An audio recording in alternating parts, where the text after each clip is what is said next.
Hello and welcome to Being Well. I'm Forrest Hanson. If you're new to the show, thanks for listening today. And if you've listened before, welcome back. I'm joined today, as usual, by clinical psychologist Rick Hanson. So, Dad, how are you doing today? I'm good. And as always, I really like the mailbags. I always love the mailbags too. So, today we're going to be opening up the mailbag and answering some questions from our listeners. All of the questions today focused on different aspects of our relationships, including how to deal with some pretty difficult and complicated situations, some which I'm very excited to ask Rick about toward the middle of the conversation. If you'd like to have a question answered on a future episode of the podcast, the best way to do that is by signing up for our Patreon. You can find us at patreon.com/beingwellpodcast. And you can also send an email to contact@beingwellpodcast.com. I can already see you sweating, Dad. I love this. Well, I'm so excited. A term you might know it already from rock climbing called sandbagging, in which you invite your friend to a rock climb and you say, it's really pretty easy. It's kind of intermediate, like 5'7", 5'8". No worries. And, my buddy who's, 97 years old climbed it last week. Great. And then your friend sweats on it, falls off a few times, gradually, like a death march, scratches her way to the top and goes, what the hell? And you go, well, it's really 5'10", and I couldn't climb it myself. That's a sandbag. So I have this sense that maybe you're doing a little sandbagging. I am kind of sandbagging one of the questions. I just loved the idea of asking you this question, Dad. So I had to include it. I think people will know what it is when we get to it. Okay, before we get into all of that, I do want to give you a quick reminder that Rick, the jovial guy today, is running a half-off sale on I think pretty much all of his online courses and programs right now. That's right. They're half off from November 17th. That makes me jovial. December I love 2nd. giving that stuff away, honestly. To your mother's discontent, but anyway. I know. It's a separate topic. We should probably cut that out of the podcast. But you also have scholarships on almost everything, and you can get another 25% off on the courses when you use coupon code BeingWell25. This is probably the best deal that you will find on Rick's stuff this year, and you can learn more at rickhanson.com/courses. So, okay, opening Plus, up my our stuff mailbag is for half today. the price and twice as good as any other self-help material on the market. Whoa. Wow, that's a claim. We're going to let Rick make that claim, and I'm going to moonwalk away from it. I think it's at least twice as good and half as expensive as a lot of stuff at the very least on the I'll go self-help there. market. That's And I have inaccurate. always thought that you've got a lot of the best stuff out there, Dad, which is why Thank I enjoy you. doing this And podcast you're with a you. gourmand of this stuff, actually. For I reals. am. Connoisseur. No, it's true. Yeah. And you are a skeptic. Both your Libra birthday and your 6 All right, Enneagram. stop. We're not going to start this podcast fighting, Dad. I'm not going to It's not a let fight. you suck me It's not into a fight. God, Jesus. We're just having All a right. frank exchange of views. Oh man, I will take everything that you said and I'll do a great relationship technique here, which is I'll find the piece of it that I can agree with. And that's Okay. the piece of it where you said, Forrest, you're very discerning about personal development content. Yes, And I you are. totally agree with you, Dad, in part because I've read far too many books and studies in the process Yeah. of doing this podcast. I'm a Libra. I'm for Libras. Wait, we can't do it, Dad. We can't do it today. All right, first question from the mailbag. I've recently had a big argument with my partner, like us, we're fighting right now, of about 8 months where they felt deeply hurt. Since then, they've responded with bullying and getting revenge in lots of small ways. On one hand, I understand that they're acting from a place of being hurt, and on the other, this doesn't really feel like a healthy way to handle things. Where do I draw that line between understanding, having empathy, but also having boundaries and protecting myself from further harm? I really love this question because I think that this is just such a common thing inside of relationships where we deliver communication. Maybe it's skillful, maybe it's not. The other person doesn't really like it. They respond in this kind of passive aggressive way. We get where they're coming from, but it's tough anyway. What do we do? What do you think, Dad? What do we do? Well, because I'm a little loose and disinhibited, We have started this sleep very deprived and loosely, yes. caffeinated. Take what I'm about to say with a grain of salt. 2 headlines for me. Number 1 headline, take care of your side of the street. And number 2 headline, repair. So number 1 headline is, it's really helpful to know what your personal code is for your relationships. How do you want to act? In other words, how do you want to stay inside the lines? Knowing that for yourself really helps you look at another person fair is fair and have kind of reasonable standards for them. And being basically bullied and getting revenge in lots of small ways, as you say, that's outside my lines, at least. I don't think that's a good thing in a relationship. That's not the shape of a relationship that I would want personally. And I agree if with you. that Yeah. fact is occurring inside of a relationship in which there's an asymmetry of power, in other words, maybe you're financially dependent upon this other person, it's especially important that people who have more power in a relationship use it in very just ways. I mean, just as in the sense of fair, decent, kind, and compassionate ways. So it especially behooves the person who has more power in a relationship to use it really, really carefully. Okay. And then we have repair. This person, your partner, did not initiate repair, sounds like. And it seems like there's an opportunity here for you to initiate repair and then see if they're willing to repair. If a person is not willing to repair, that's a yellow flag about them, about that situation. Maybe they need a little more time. Maybe they need a little more preparation. Maybe they need a little more coaching about how to repair. Like listen to previous podcasts we've had about that, or read those chapters in We've done the a book lot you on and I wrote, communication Resilient. styles. Yeah, totally. Yeah. If they're still unwilling to repair, if they're unwilling to repair, the lack of repair, for me, that's a red flag in any significant relationship. Yeah. And it means you've got to resize the relationship around what they're unwilling to repair. Or in your best judgment, you look at them, you consider the thing, and you say, it's not worth trying to repair with them. Maybe they're not going to repair with me. Maybe there would be cost for repair. And I'm just going to carve out that issue and shrink the size of the relationship. So to the final question, I'll repeat it. Where do I draw that line? And I'm really interested how you are about this, Forrest, because you're good at repair. So I'm looking forward to your appreciate that. words of wisdom here. This person asks, where do I draw that line between understanding and having empathy? Okay. But also having boundaries and protecting myself from further harm. When you're clear about your own code, your own side of the street, your own forms of, I call unilateral virtue, that helps you know where that line ought to be. Because in a sense, you are asking the other person to operate on the fundamentally similar basis in a vulnerable, intimate, important, committed relationship with you. And that can tell you what's an appropriate boundary. And my own view about it is I have zero tolerance for people who are vengeful toward me. I'm sometimes prepared to, I want to repair if it's appropriate, but if they're continuing to be punishing and vengeful, heck no. I think there's a big question here, which is why does this person feel like this is what they have to do to get what they want? And when I say this person, I mean this person's partner. So they're speaking to a pattern where something bad happened. They had some kind of a big blow up. And the partner now feels that what they have to do in order to, whatever it is, express themselves, help you understand that they're pissed at you, is act in this kind of a way. And there are kind of two possibilities with a lot of fuzziness in between, right? The first possibility is that they're right and you're not a very good listener, and that there is not a lot of availability inside of the relationship to have like a straight ahead, face to face, you heard my feelings about this. I didn't like these aspects of it. I disagree with you about A, B, and C. And I would love for us to have more of like a, come back together about this whole thing. Or they're wrong, essentially, and there are healthier ways that they could be expressing themselves.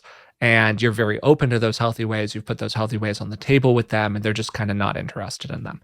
That second category is really tough.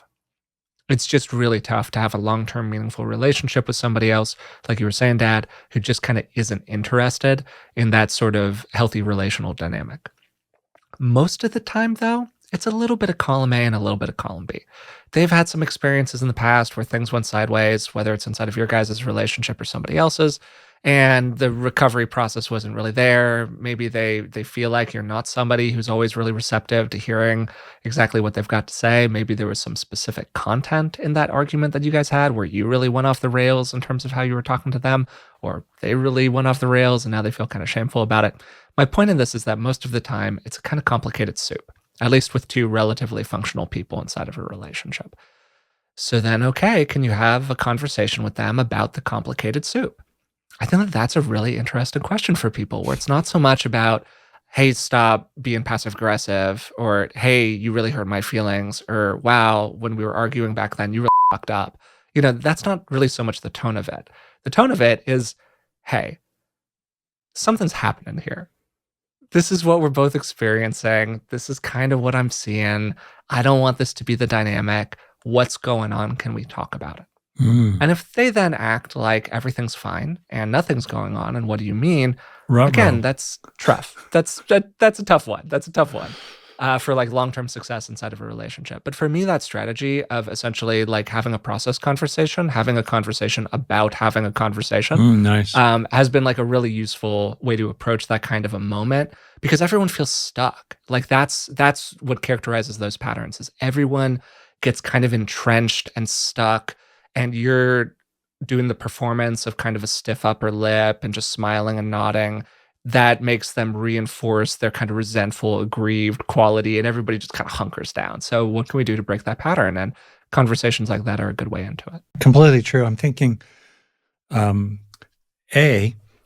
person who wrote this here could really look hard at whatever it was that happened that ended up with the impact, distinct from whatever Yeah, your this sounds like intent a big was. impact. Totally. Yeah, on this other person, and take maximum reasonable personal responsibility for it to that other person and lead with that communication of responsibility. A detail that we're going to get into later, but it's a really important detail, is to make a distinction, I do, between a moral fault, an opportunity for greater skillfulness, and a gracious gift. And it may well be that in your mind, there was no moral fault. You didn't do anything wrong, even though they did end up being hurt. And in fact, it might even be that there's no basis for being more skillful in the future. And what you're left with then is a kind of gracious gift in which you might communicate with that person. I really get it. Wasn't my intent at all. And flat out, I'm really sorry that happened. I care a lot about you. And I'm just never going to do that again. And I wish that more people came from that place inside of their relationships. I think that relationships would get better that way.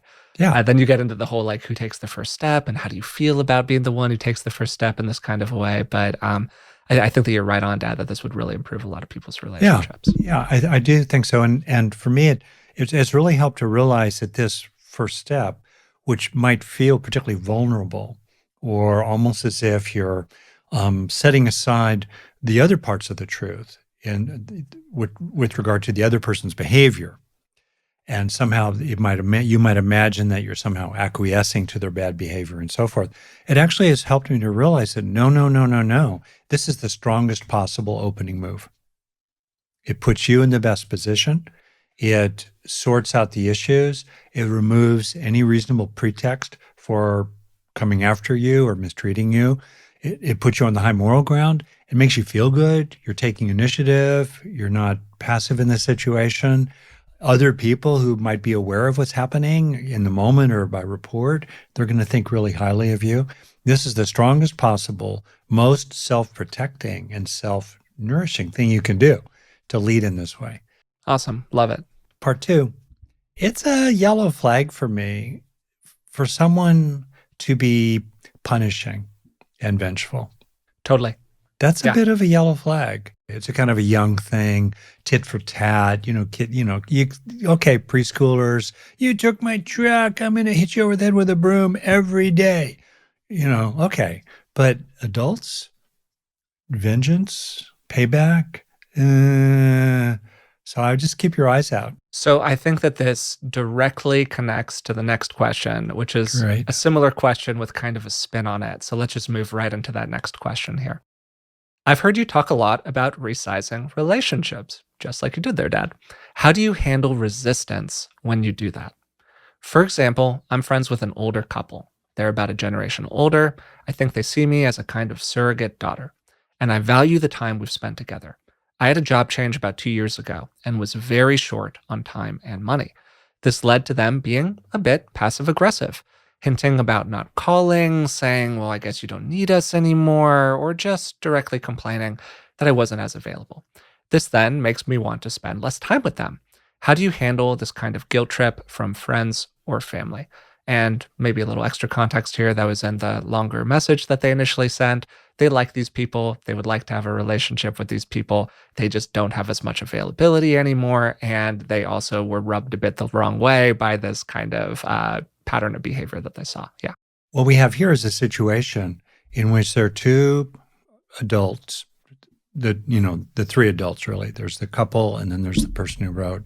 And in this case, we have A and B, put it simply. A wants something from B. A wants more than B wants to give. Okay. A could communicate that in a respectful, vulnerable request, but instead, A is defaulting to a kind of moralistic complaint that is getting at that first category of moral fault. They're, in effect, accusing B of, by implication, gosh, I guess you just don't need us anymore, as if B had been taking from A and exploiting them, or accusing B of not being a good friend in a kind of guilt-tripping, moral fault-finding kind of way. So that's a lot of the structure here. And it's very common in relationships. And I suspect part of it's generational. There might also be a cultural thing in which it's scary for people often. They don't have the courage, understandably, to communicate a vulnerable request without a lot of moralistic, fault-finding, guilt-tripping topspin, because they feel safer somehow. They feel more defended and protected if they add that moralistic topspin to it, which then puts them one up. They feel one down. They don't like feeling one down, so now they're doing a move to get one up by being moralistic and fault-finding and guilt-tripping about it. So this is not uncommon at all. So I think it's really helpful as a general principle to be really thoughtful about communicating a complaint. I think it's okay to have a complaint. Essentially, it's my broad category. It's neutral for a wish or where you felt let down or something you think was a broken agreement or something you'd like for the future. Maybe you're not getting your needs met in some way. Okay, it's okay to have that. But how do you communicate it? Do you communicate it with a presumption that the other person somehow owes you so that if they don't deliver, it's a moral fault on their part? Do you communicate it with a lot of critical topspin about the past rather than making a clean, civil, vulnerable request for the future?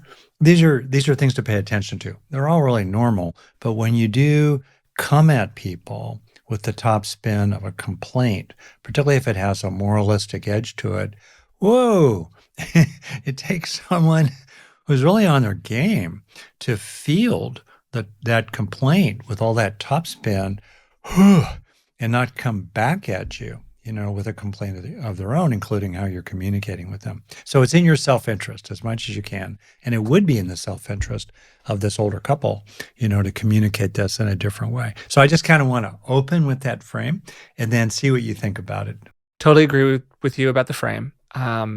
An extra frame I would kind of layer on top of your frame, because we love some frames around here, as people know if they listen to the podcast. We love a structure.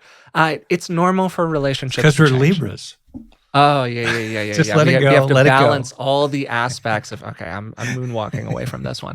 It's normal for relationships to change, right? Change is not inherently like letting somebody else down or abandoning them or I don't want to talk to you anymore. But that's kind of a model of change that most people tend to carry around because guess what? Change is really scary. We don't like change. Our brain is literally built to avoid change whenever possible. We talk about this a lot. This is homeostasis. There's an enormous amount of research on this. This is why habit formation is hard. We don't want to change. They are experiencing change and they do not like it. And that is very understandable. And I think that starting from like a place of empathy around like, yeah, man, change is hard is actually kind of a really good place to start a lot of relationship conversations from. Yeah, wow, this is a tough thing that we're trying to figure out together here. So that's kind of like my first frame. That's My second good. take on this, which is also about like empathy, is to state the obvious. They are doing this because they don't know how to say, oh, this hurts. Yep. To kind of put it simply, they do not know how to just be like, wow, and to just live there in a place that isn't blaming and isn't shaming and isn't making you wrong. And they just don't have great access to that for whatever reason. Maybe it's because they felt like they did that and things got worse or you didn't respond to it. Maybe it's because they had bad experiences doing that in the past. Maybe it's because they grew up in a family where that was not modeled to them. We don't know why they're not doing it that way. We just know that they're not doing it, and that sucks. And it is unfair for the burden of their bad process to be landing on you. That also sucks. That's also something that is not fun, right? But those are kind of the reasons that this is going on right now. And part of the problem with guilt tripping for both parties actually is that it puts you into a bit of a bind, right? If you stick with the kind of boundary that you've established, to use a certain kind of language around this of, hey, my time is limited. I'm not going to interact with you so much anymore in A, B, and C circumstances, and I'll be available when I can. Okay. If you care for yourself in that way, you are now the bad guy. Yeah. On the other hand, if you soothe them, you're engaging in kind of like self-abandonment, or you're sort of one-downing. So there's not really a good option here for you. And that's why guilt tripping, by the way, is a bad strategy, because it creates a situation which you do not want to create in arguments where the person cannot join with you without losing. If you look at like debate theory or things like that, what you want to do is you want to create a situation where the person can agree with you, like come to your side, without feeling like they have lost. Mm-hmm. How do you do that? Okay. And that's also a good lesson for relational dynamics as well. Like, how do you kind of set up that sort of a situation where you can find this shared basis of understanding that also helps them kind of adopt your perspective a little bit, if that's something that you're trying to do. So that's maybe a little bit more, perspective taking in this here, Dad. I think that there's some combo here between feeling their pain and sticking with your needs.Maybe this takes the form of just expressing yourself to them. Hey, I know I've been less available. I still really care for you guys. This is a bummer. I get it. And also, cut me some slack here a little bit, maybe at the end. What do you think about that? Well, I think you're awesome. You're laying it right out. And I'm thinking also two things. One, sometimes it's a little bit like you as a semi-pro dancer who occasionally had partners, I'm sure, who just weren't anywhere near your level, factually. They didn't have the training. Maybe they didn't. Sure, in like your social dance or talent, competition context, even. And sure. and what do you do? Mm-hmm. Do you just look at them and go, "Ooh, no"? You help them along. You do some scaffolding. You slow it down. You translate into their own capabilities. You kind of live somewhat in their frame. You go with their flow. Cool. I think we can often do that in relationships without it being patronizing. We just simply are clear. The truth is, we have more moves in the relationship sphere, in the dance of relationships. Harriet Lerner wrote this profound book called The Dance of Anger. And in that dance, there are different moves. People have different capacities. Maybe you're with someone who perhaps generationally or culturally or otherwise just doesn't have as many moves as you do. So you can, in some ways, help them along. So in this particular case, sometimes it could work to say back to another person something that is just one level at a time, a little deeper and a little more real that they've been saying. So hypothetically, in this case, the person who wrote us might say to the couple, well, I can understand that it has felt that you have felt maybe hurt or let down by me, and perhaps that I didn't really actually care that deeply about you. Or even, I don't know, maybe I was using you in some ways for my own purposes, but then when I finally got this new job and I, have things going for me, well, I don't need you so much anymore and I'm migrating. I mean, I can understand that you might be feeling this way.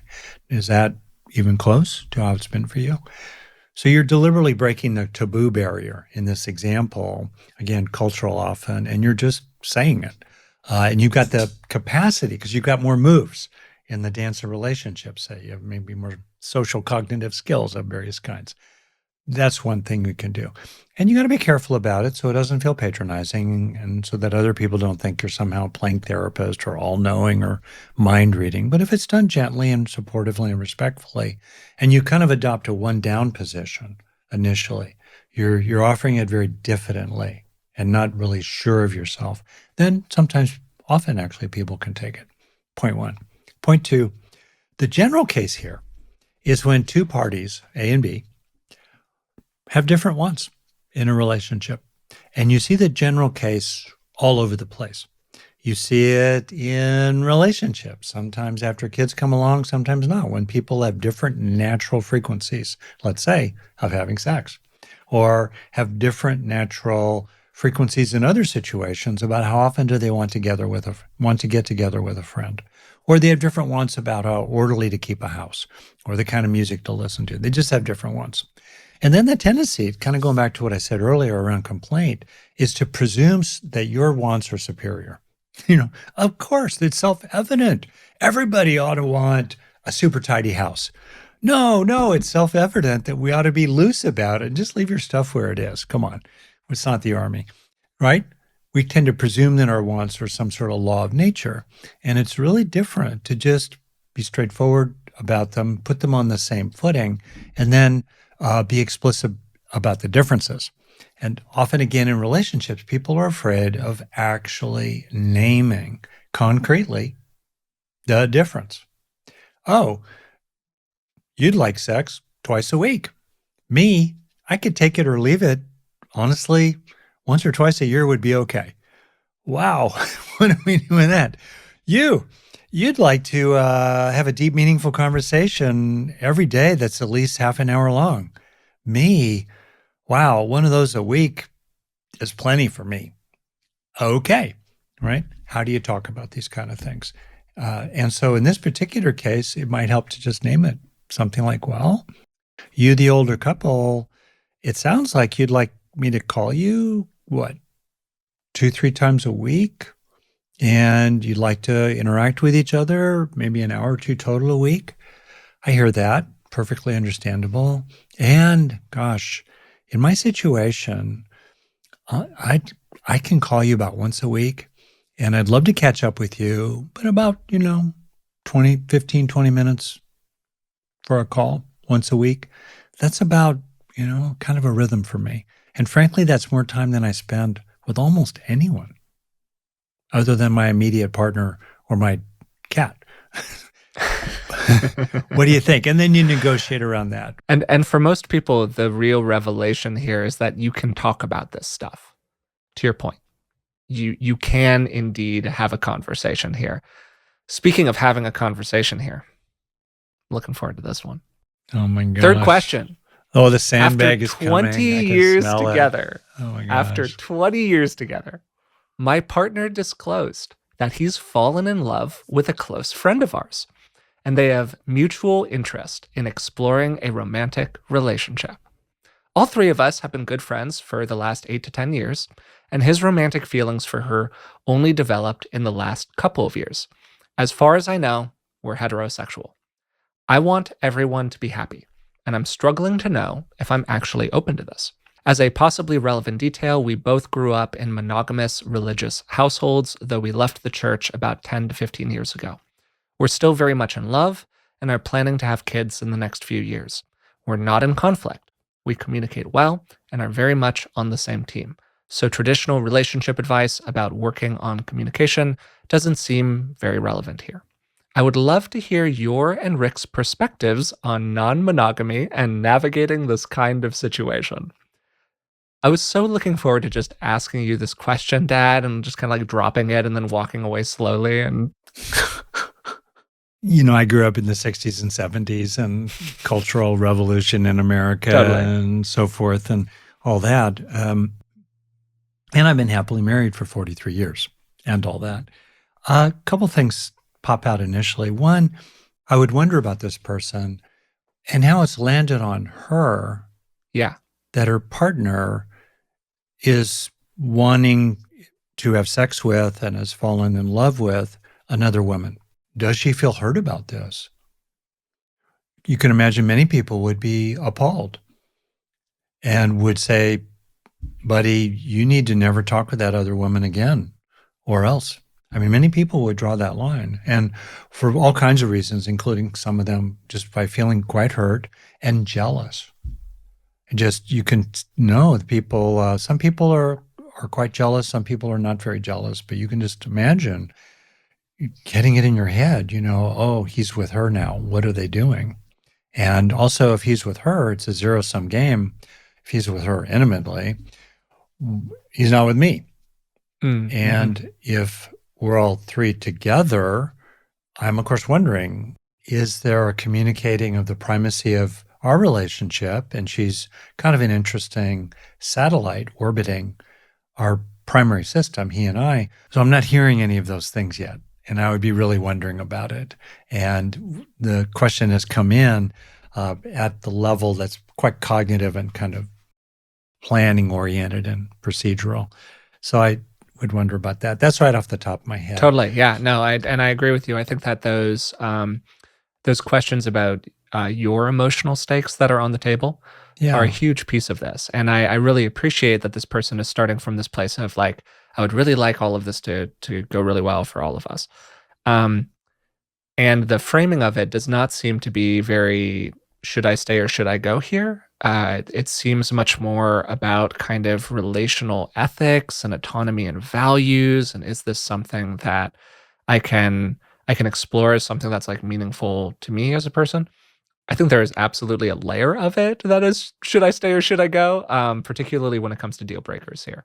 So if it's really a deal breaker to you, the person who's writing this question, that like you just don't want this. Yeah. And it's also really a deal breaker to him, where he's like, look, this is the direction I'm going. That's kind of it. That's kind of the end of the relationship. It's very difficult to navigate a situation where two people have deal breakers and those deal breakers just are like going in opposite directions from each other. Okay. So part of this is a question about who is willing to draw a line in the sand and where is that line in the sand. And you don't want this, if possible, to be a contentious process, because it can really become a process that's about power and about him saying, oh, this is just a deal breaker for me, like this is the direction I'm going, and you saying, well, I don't like this, but I'm willing to compromise around it. So that means that the burden of change inside of the relationship has been applied unequally to the two of you. You are being forced to kind of go along with this other person's desires when you're not totally sure that you're signed up for it. And it's important, I think, in a relationship to be able to talk about that, to be able to talk about that kind of equity or lack thereof in terms of the power structure and in terms of the decision-making structure inside of the relationship. Now, based on everything that you said in the message, my hope is that it's actually very clear that we are on the same team. And the guy's like, I am willing to compromise around this in some kind of way. And if it were absolutely down to it and you were like, no, this is a deal breaker for me, I would be like, okay, you are my first priority and I'm truly committed to you at the end of the day, and so on. And from that place, it could be, particularly after having that kind of a conversation about it, that it actually makes her much more comfortable saying yes, understanding that that's the case. Understanding that there's this shared basis of mutual understanding that their relationship is the number one priority still. And that, as you were saying, Dad, this is something that's being incorporated in as a new element, but it doesn't change the fundamental of, at the end of the day, you and me against the world. Like we are the dyad here and everybody else is kind of joining in. I'm not an expert on non-monogamy at all, but I do live in the San Francisco Bay Area and I do exist in the dance scene. And so I have seen a certain amount of this. What I can say from just personal anecdote is I have seen non-monogamous relationships that have worked and seem to really be successful for everybody involved. Everybody gets their needs met. People get what they want.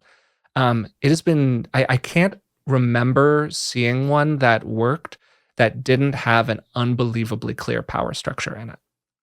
And typically that power structure was one core dyad, like a primary partner. And then other people who, like you were saying, Dad, were kind of floating around like a solar system of other relationships circling this core dyad. I'm reminded of Carl Jung's metaphor of the alchemy of the crucible and framing psychotherapy. And we could say even more broadly, human relationships, major life choices, existential matters as what is inside the crucible. And so the hotter the fire and the more dynamic and energetic and charged the material in the crucible, the stronger that the crucible needs to be. So there's a way in which we're bringing here a kind of crucible of reason, fairly cognitive, fairly thoughtful and structural. And there's a place for that. And I think that in any kind of effective polyamory over the long haul, as the stakes go up, as people own property together, and oh my goodness, as they have children together, as the stakes go up, you really need a strong crucible. You need a clear frame of agreement. You need really good understandings. You need all that. Okay, good. Got that. And whew, few things are hotter and more charged than overlapping sexual relationships with multiple partners. And so in all this, I'm myself really interested in the underlying juicy, gushy, primal, incredibly messy material inside the person who's writing us and inside the other two people. For example, what led her partner to gradually fall in love and become sexually interested in this other woman that was her friend? It probably didn't just happen overnight. So what was he thinking during that progressive process? What were his intentions on that progressive process? How much, if anything, of that progressive process was communicated to his partner? And if it wasn't communicated, why not? What does that say? This other woman, what are her intentions? She knew that her dear friend, the narrator of this question, was in a monogamous relationship with this guy, and still she allowed, or even initiated perhaps, a progressive process that has led to the situation today. What was going on with all that? So if we want to establish trust as the key factor, as a key ingredient in the crucible we're trying to build here, trust is grounded in reliability and understanding and predictions of safety for the future. So you need to know about what was really going on in the past. So that part hasn't yet been revealed. To jump in with one quick thought here, Dad, I think that there are answers to all of those questions that could land on makes sense. Normal progression of relationships, people spend time together, trust deepens, you develop feelings. Like, this is normal. Desire is not unethical, at least in my personal view. You should underline that sentence. Desire itself is not unethical. Not it's unethical. How we approach desire. Yes. Beautiful. Yeah, that's where we run into a lot of ethical problems. And not just ethical problems, like really pragmatic problems. To your point, Dad, kids just really change the stakes here. You're talking about wanting to have kids with your partner. What is the relationship between the kids and this secondary partner? Who's around in the household environment? How do you feel about that?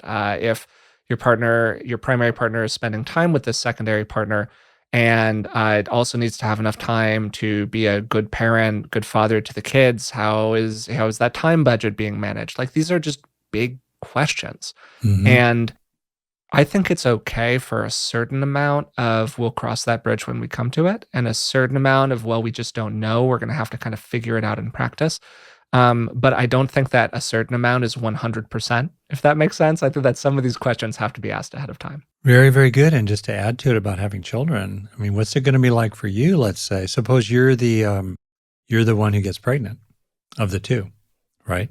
Or what? He's going to father two children with two mothers at the same time, and you're going to have agreements about what's the nature of this relationship between him and this other woman. Yeah, and then again, playing it out here, you are.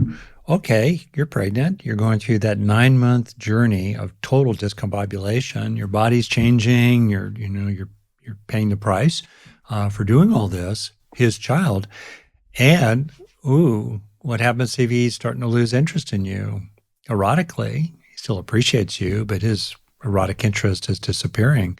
How's that going to land for you? So these are very real things to be aware of, including what's going on inside the gushy, inside the gushy stuff, the explosive stuff in the crucible.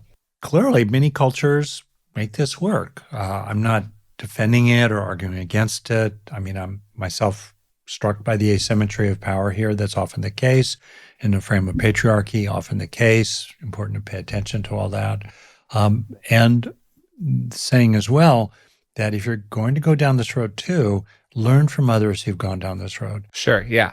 There's an enormous amount of content out here about this topic for sure. Yeah. So there are really good places to turn that have a lot more Yeah. specific expertise in this territory than we do. Although we can maybe do a good job of framing kind of some of the stuff that's present here. I do want to be kind of blunt about some stuff at the end of this question. So, I'll kind of ask some questions, put some things out there, take it or leave it.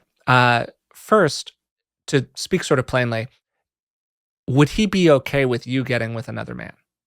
Mm-hmm. And if he wouldn't, why not? Mm-hmm. If he's saying, be okay with me being with this other partner, but I'm not okay with you, okay, particularly not okay with you being with another man, that is an asymmetry in power. And it's what you were talking about, Dad, how chronically inside of these kinds of relationships, it's often a guy initiating this kind of thing with another woman.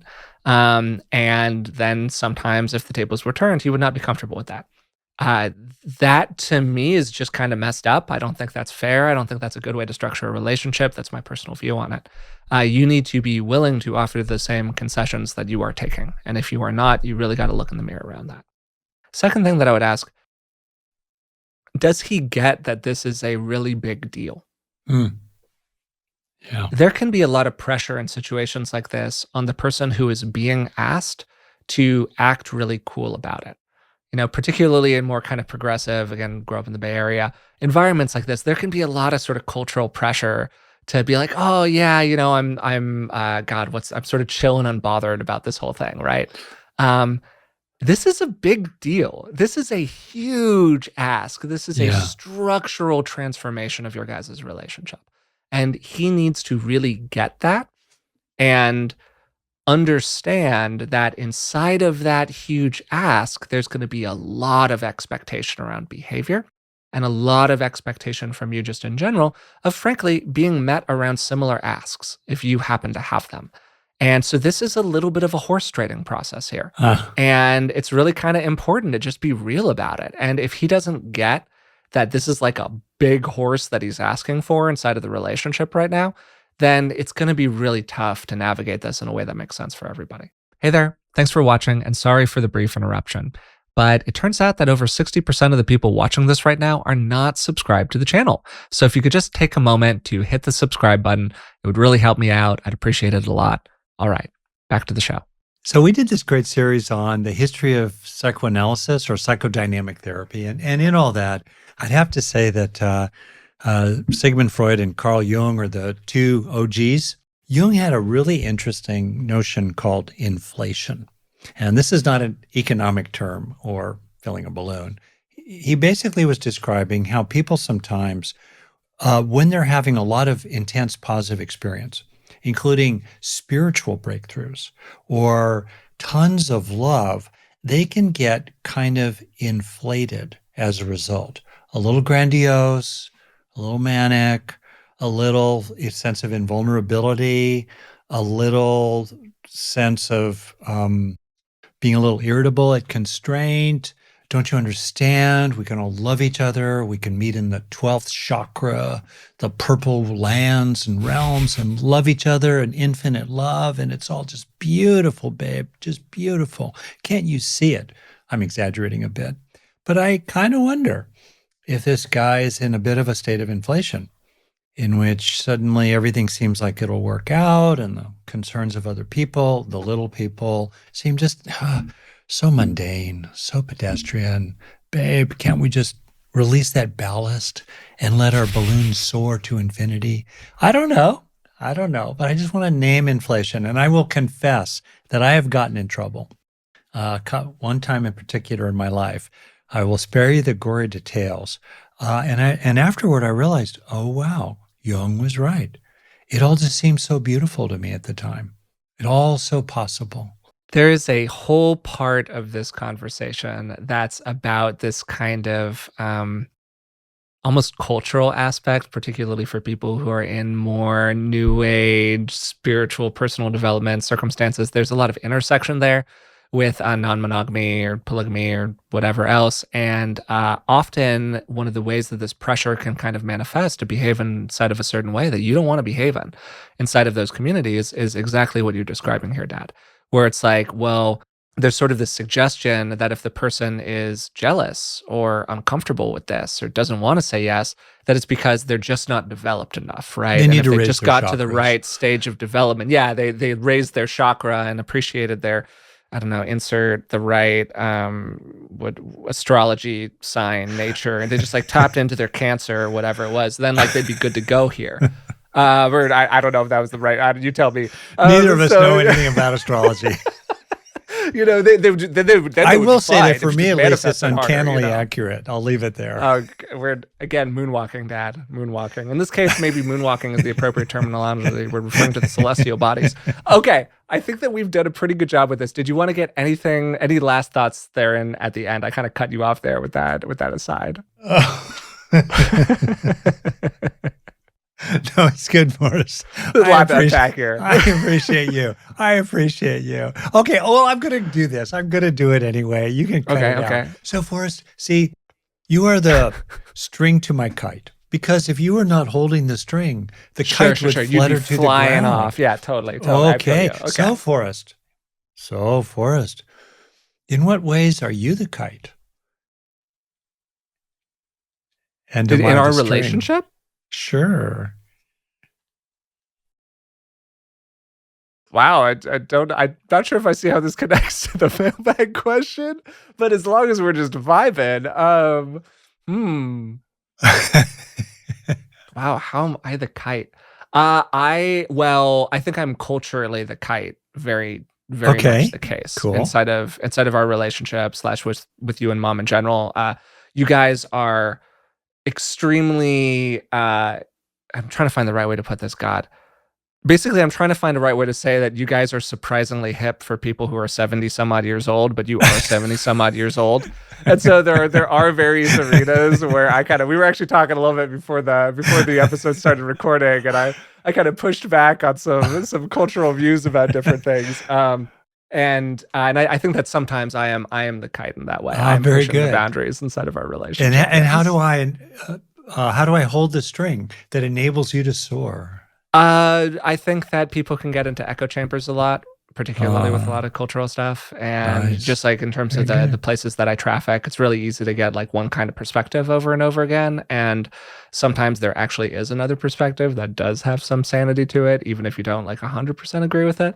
And so that can kind of ballast it. Is that fair? I think it's great. I'm so glad I just free associated to this question. Fourth mailbag question. The question was my kiteness showing up a little bit, kind of pretty loose. But I will say that I think if I could add, I imagine you experience a very secure base with Mom and me. So yes, in that very much sense, so. like you can do whatever you want. Totally. And it gives you breathing room to just really go after it in your life. Yeah, and maybe to loop this back to the question a little bit, it's great that you have a secure enough base inside of a relationship to risk various kinds of potential disorganization or change or whatever it is that's going on. This has been a long-running relationship. You guys really care about each other. You talked about having good process. Hey, maybe that creates the foundation for something to really change in very meaningful ways. Well said. So, I just had to kind of try to loop it back there. Okay. Our actual fourth mailbag question here. We sailed the rapids of that one. Here we go. I recently realized that I struggle with scarcity mindset, especially around time. I feel like there's never enough. I've also noticed that I have a pattern where after positive experiences, like a vacation, I come home and sink into a depression. Why does feeling something good leave me feeling so low afterward? Do you think these things are related? I just read this question, Dad, and I went, I don't know. And I was just kind of curious what your take on it was. Well, I'm starting by feeling in as best I can with 100 words of text. Yeah. Into what it's like to be this person. First off, I'm feeling the suffering in it. I'm feeling I feel for this person. Yeah, that's a lot. Second, I find myself wondering about contentment. And I've been wondering about contentment a lot lately, frankly, in the current moment in world history, including in America, where we are. And I've been reflecting on the ways in which, on the one hand, it's deeply important, and to me, to focus on social good, to improve conditions, The number one challenge to mental health in the world and in America is poverty. You want to improve mental health? Lift people out of poverty, starting with the nearly 1 in 5 kids in America who live below the poverty line. Nearly 1 in 4 in our state of California. That said, in most cases, contentment is a choice. We can feel content with what we have, even as we seek more, even as we recognize the injustices that lead us to have very limited opportunities, let's say, in limited conditions. But we can still find a way to feel content in the present rather than discontent and endlessly frustrated. It's important to appreciate we can still be goal-directed without being frustrated in the present. All that is in my mind here. So when I hear this person thinking about a scarcity mindset, I'm thinking, of course, about the molecule of more. It's a hat tip toward the book with that title, dopamine, and a kind of addictive quality around that. I will say that some very interesting science reveals that if we repeatedly prime ourselves a few breaths at a time with a sense of mindful presence, and we start getting in touch more with what are called natural opioids, and help ourselves feel more content in the present, then when we pursue goals, we're less hijacked by dopamine processes. That's interesting, isn't it? So to help yourself reset to contentment multiple times a day, and contentment being a sense of enoughness in the present. Yeah, it'd be nice to have more. And particularly when it's true, there are times when it's not true. You're running for your life. You're a refugee in Gaza. A shark is attacking you. You just got terrible news about your child's health. Okay, of course you're not content in the present. You're appalled maybe at the moral treatment of people you care about. Okay, you're not content in the present. But much of the time, you can feel the general sense of enoughness in the present. So with those repeated resets, then you're less hijacked by the dopamine process. I'll pause there, although I will put a placeholder in, wondering about the depression when the person comes home afterward. I do have a hunch that these two things are connected. Okay, what do you think so far? Yeah, I think that this is a wanting question to keep on shouting out different like titles and things like that. How are you looking for the Buddha outside of yourself here? And when the kind of external Buddha of this beautiful trip or whatever it is sort of vanishes for you and you come back to reality, like what's that like? Reminds me a little bit of the phrase pulling a geographic, which is a phrase from AA when somebody just tries to solve their problems by moving to a different location, but then they discover, oh no, I'm the same person. I just happened to change my zip code. So I want all of that's kind of in the mix for me as I'm reading the question. I have experienced personally. This is actually part of the reason I was interested in this question because I feel like I've really struggled with this personally. This tendency, even when I'm in a good experience, even when something good is happening right now, sometimes particularly when something good is happening right now, and it's something that I've kind of built up in my mind as something that I'm looking forward to. There's a part of me, even while that experience is going on, that's doing this like, oh, was this quite right? Is this enough? Is this what I really wanted? Or maybe there's this accompanying fear or concern about this thing will end. And when this ends, it's going to be sad. And I'm going to miss this thing. And then I'm already thinking about the next time I'm going to get to do something like this while I'm currently doing the thing that I'm like looking forward to in this funny way. Yeah. It doesn't really make sense, but it is something that I've definitely experienced. I've talked to other people about it. They've had shared experiences. And I do think it gets just back to that tendency of the brain to always be looking for the next shiny object as opposed to appreciating the shiny objects that are, for many people, most of the time, kind of just generally around us. Or what can we do to really extract enjoyment and fulfillment from the fulfilling experience as it's happening? I don't know if I have a lot of great advice about that because it is something that I've personally had a hard time with, but that's sort of where my brain goes when I hear the question. Yeah.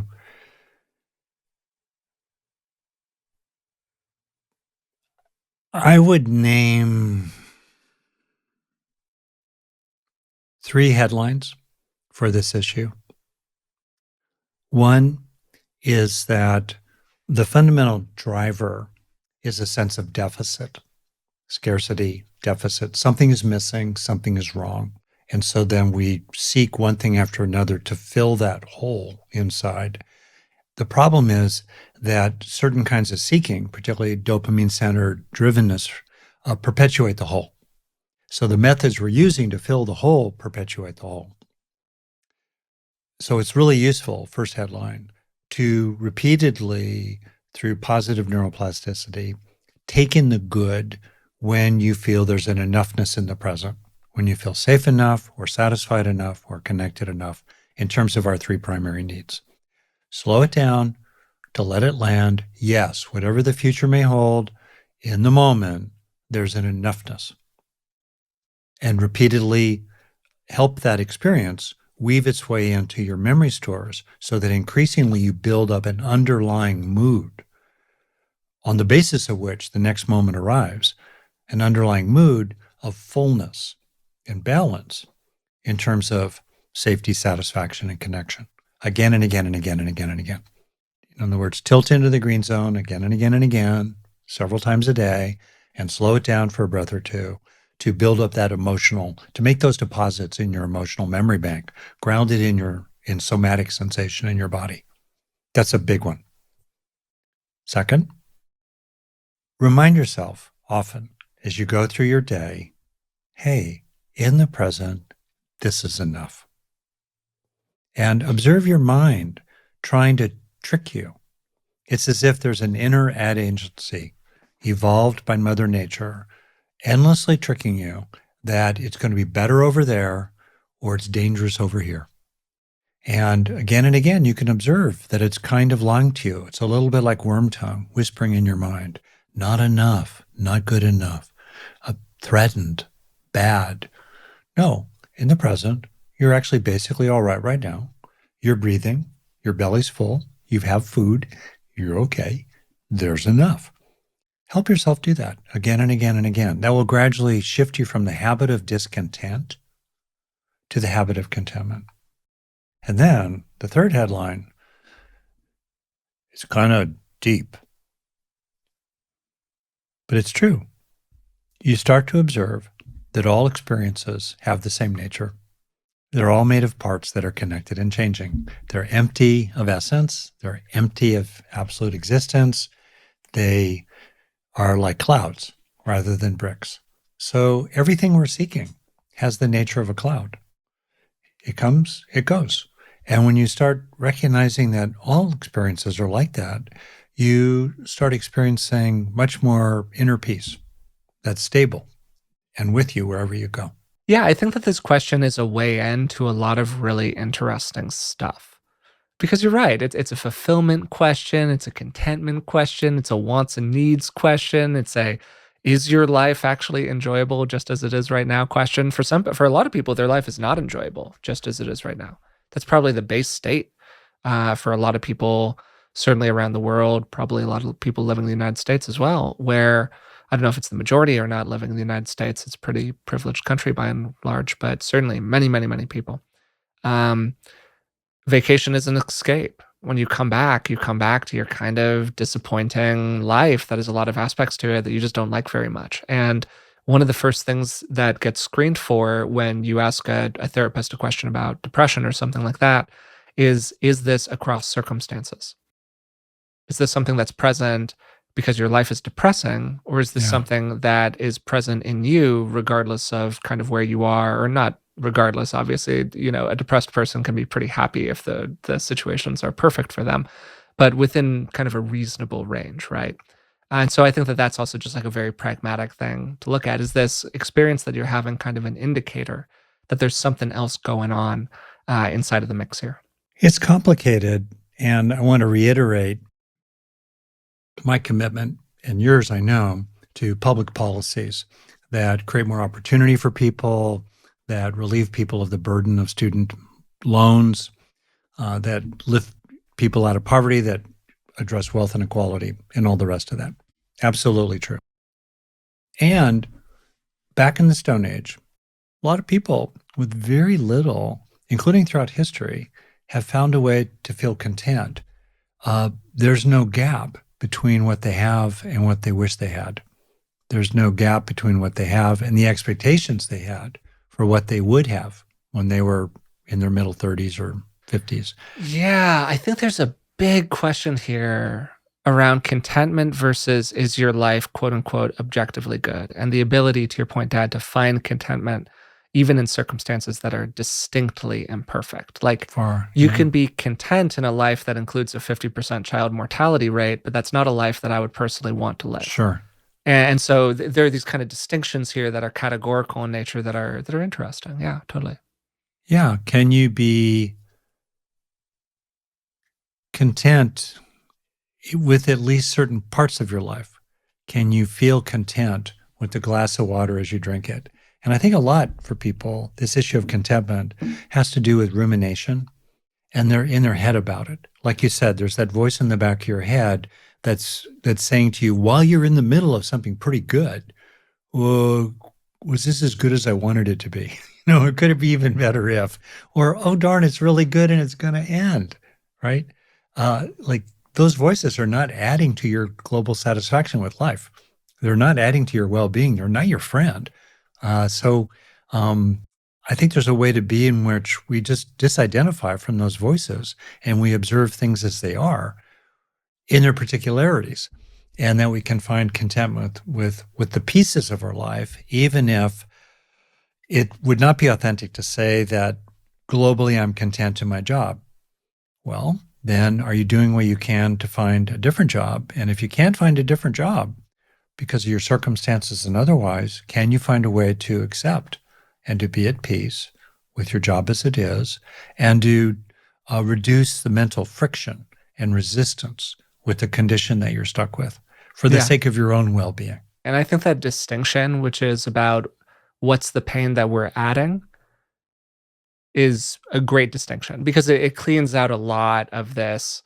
Well, what do you mean? Obviously, I would rather not live in poverty. Hello. For sure. Because that's just the first dart. Then the question is, okay, what's the second dart in all of this? Like, what's the pain that we're adding that we have some degree of influence over, even in a pretty difficult life with unfortunate circumstances that hopefully we're able to change at some point, and hopefully society moves in a direction where we start to care more about the suffering of other people, and therefore adopt policies that are driven to try to affect that suffering in positive ways. So this was a tone that I was not really expecting to end today's episode on. Yeah, you're right. We ended up in what I think of as the waters of deep practice. Yeah, totally. Fundamentally. Totally. And including for people the opportunity, if it's real for them, to find that which is indestructible and timeless and stainless and a thoroughly reliable basis for deep contentment. And that's meaningful for some and not for others. All that said, I want to add here, again, imagining what it's like for this person. It could well be that the actual circumstances of their life are not well resourced. And that's what I was pointing to. They're trying to do or manage is like 5 quarts, that they're trying to carry it in a 1-gallon bucket. And they need to find a bigger bucket or shed some of the duties or burdens or obligations that they have. And so I'd be really all for this person taking an inventory of their life and forming kind of a longer term plan running over 1 to 5 years. Okay, how do I want to change the fundamental structure of my life so it feeds me better and gives me more of what's really true to my nature, and therefore a life structure that will be more supportive of my underlying contentment. I thought this was such an interesting mailbag, Dad. I really loved doing this one with you. I loved answering these questions. I thought we got into some super cool stuff, and I hope that people enjoy it. And you are the string to my kite. Thanks, Dad. You're the kite to my string. Whatever the right. And you're the Libra to my Scorpio. Oh man. All right. Really enjoyed today's conversation with Rick. This was a super fun one for us. We always love the mailbag episodes. If you would like to have a question answered on the podcast in the future, you can reach us at contact@beingwellpodcast.com, or you can sign up for our Patreon. It's patreon.com/beingwellpodcast. Also, before we get into the recap, quick reminder, Rick has a big sale going on right now. All of his courses and programs. That's from November 17th to December 2nd. And you can get another 25% off when you use the coupon code BEINGWELL25. So, first question, the person had an argument with their partner And then their partner responded to that big argument with a lot of passive aggression and kind of doing things to sort of take their frustration out on them since then. First big point, is this something that you can talk about with them? Can you say, hey, I'm seeing this pattern of behavior and I feel bad about it. I didn't want to hurt your feelings in this way. We still disagree about whatever the content of the argument was. But bottom line, I don't want you to feel like this is how you have to express yourself with me. Rick talked a lot during this question about taking maximum reasonable responsibility and knowing what the boundaries of that maximum reasonable responsibility are. He also mentioned that in general, this kind of personality structure, aggressive, fault finding, kind of critical in that sort of way, is generally not a great personality structure inside of a relationship. If somebody has that temperament, it's something to really think about and potentially work on for them. And it's something that you have to ask yourself if that's the kind of person that you want to be in a relationship with. Do you want to be in a relationship with somebody who has that sort of passive aggressive, vengeful tendency? This then transitioned into a question about resizing relationships, somebody who was friends with an older couple but had less time, so was interacting with them less, and that older couple didn't take it very well. The core point that I was making during that is that for starters, guilt trips are a bid for more connection, and they're engaging in these kinds of behaviors because they don't know how to say, wow, this hurts. And I don't like this, and I don't like this change, and it makes us feel bad, and we would really love to see you more. And if they were able to communicate from that place, maybe they did, but they probably didn't, then this whole thing would go very, very differently. And I think that most of the time we can balance a compassion for the feelings of other people with a real sense of the earnestness of our own needs and the reasons behind why we're doing what we're doing, right? You are doing this not because you are trying to punish these people, but because pragmatically you just don't have the space in your life right now. And again, this is something that we can talk about. What Rick really emphasized was just the idea that this is something that we can talk about is really novel for a lot of people. Third question, this was the big one. We talked about non-monogamy inside of relationships in a situation where somebody's partner had told them that they were interested in pursuing a romantic relationship with another woman. It was a good, healthy relationship, good communication, but man, big change, big ask. What do we do about all of this? This was a really fun one just to kind of talk about in general. Rick and I had not talked a lot about this privately in our lives, so it was kind of interesting to get his perspectives on it. A lot here. First, a lot here about agreements inside of relationship. Do you have agreements about this? Have you made agreements in the past? What led up to this movement from your partner into a desire to be with this other woman as well? Did everything happen in a super appropriate way, or was there some inappropriate behavior mixed in? Did you know that they were spending more time together? A lot of stuff to just kind of clarify as the preamble here. Once we have done all that clarifying, let's say that the basis inside of the relationship is really strong. And let's say that everything happened ethically up to this point. And let's say that this is not a deal breaker for either person. It's not a deal breaker for you, for him to potentially explore that with this other person. And if you said, hey, I don't want this, he would be up for respecting that. So that creates kind of a relatively equal balance of power inside of the relationship. Assuming that we have checked all of those boxes, we get to a lot of really interesting questions about what is a good shape of a relationship and how do we act ethically and thoughtfully inside of it? And desire is not unethical. How we handle desire can be unethical. I personally think that lots of forms of non-monogamy can work. I have seen it work inside of my friend groups. Typically, this has been situations where there was a pretty clear dyad, maybe at most a triad, but normally a dyad of people, where there was a clear primary partner and then sort of satellite partners that revolved around that partnership. But I'm not an expert on this topic, and I'm sure that there are a lot of people who have shaped their relationship in many different ways and experienced some success with it, which is great to hear. And I really appreciate this person wanting everyone to be happy. But I also want them to be happy as a part of everyone. And I think that's the aspect of it that Rick and I really focused on here. We can say yes to things that don't feel perfect for us because we have some kind of a bigger value. Maybe you have just such a deep value of commitment to your partner and desire for them to, get everything that they want in this lifetime, that makes you feel really okay about this thing that you're not sure if you're comfortable with. Maybe you have a value around like personal growth and change and pushing your edges and exploring new ideas, and that could make this something that feels more comfortable for you.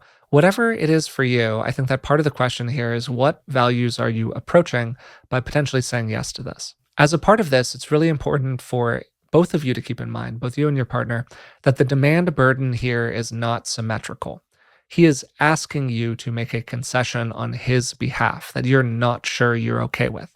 Your partner has a new desire and you are being asked to adjust based off of it. So, big question, are your desires, your needs getting the same amount of airtime? If you wanted to start a relationship with another guy, how would he feel about it?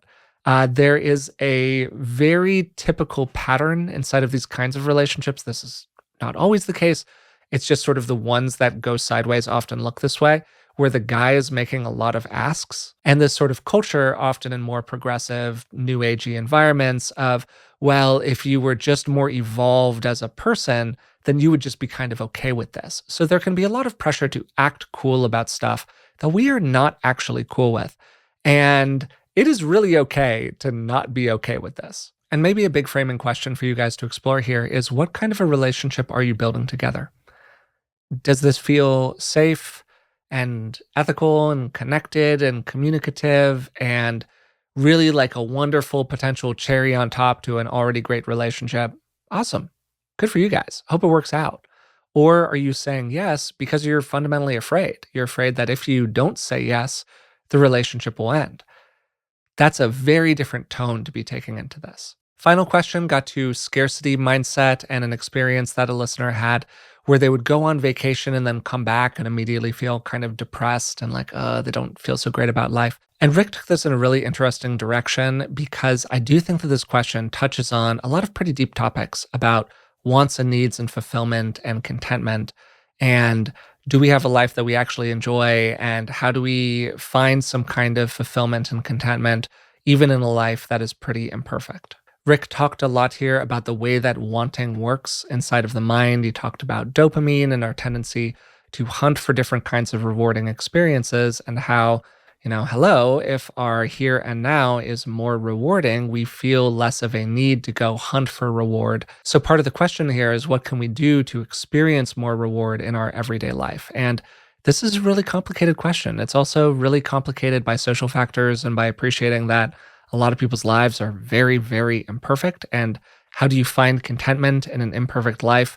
While a great question also has a lot of social complexity tied to it. Are we just kind of placating people by teaching them how to be content with these circumstances that they really should be railing against? This is a big question inside of social justice movements and things like that are kind of outside of my personal area of expertise and also outside of the focus of this podcast. But I do think a lot of that gets kind of woven in here as well. A few points that Rick made. First of all, were around kind of the habit of discontent versus the habit of contentment.